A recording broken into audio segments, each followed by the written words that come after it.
येवला शहराचे संस्थापक राजे रघुजी बाबा यात्रा उत्सवाला गंगा दरवाजा येथून कावडीची व रघुजी बाबा यांच्या मुकुट्याची सवाद्य मिरवणूक दिनांक 7 मे पासून रघुजी बाबा यांची यात्रा उत्सव सुरू होत असून दरवर्षी अक्षय तृतीयाच्या आधी व अक्षय तृतीयाला येणाऱ्या मंगळवारी हा यात्रा उत्सव साजरा केला जातो।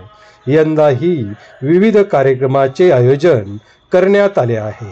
सोमवार रात्री येथील रघुजी बाबांच्या गडीवर यांच्या वंशजासह सर्व जातीतील युवक एकत्र जमतात व सारे युवक खांद्यावर कावडी घेऊन कोपरगावहून पायी गंगेचे पाणी आणतात।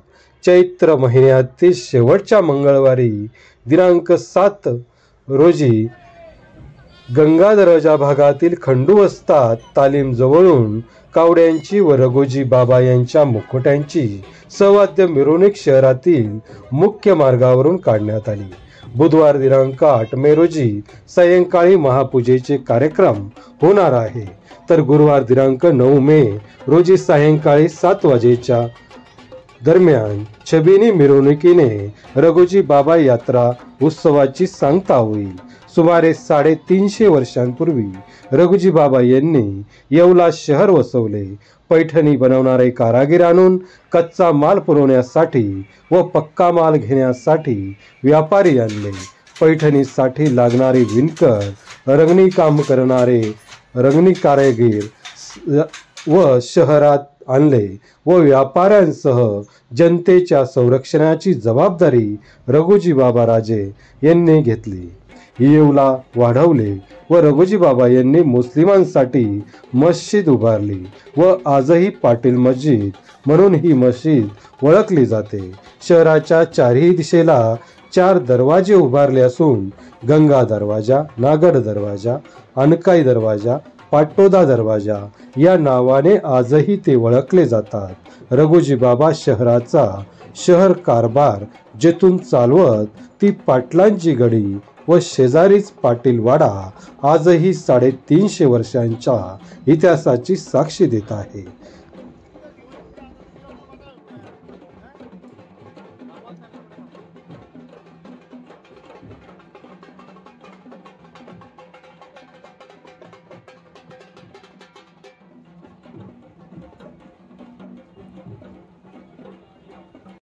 येवला शहर संस्थापक श्री राजे रघुजी बाबा यांची पारंपरिक यात्रेला आजपासून सुरुवात होत आहे। सकाळी 7 वाजेपासून अभिषेक झाला आणि आता कोपरगावहून आलेल्या जल कावड ही प्रसिद्ध कावड यात्रा असते रघुजी बाबांची।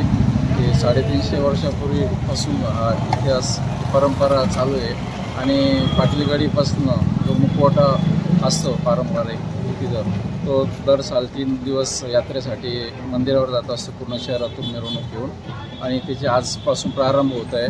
उद्या सत्यनारायण पूजा आणि परवा विना मिरवणूक होऊन त्याचं सांगतो।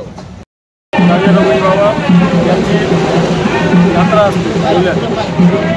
बरे 350 वर्षापूर्वी रघुजी बाबांनी जे गाव 18 वगैरे जातीचे बसवले। सर्व जाती धर्माचे लोक येवल्यात आणून त्यांना व्यवसायासाठी मदत केली।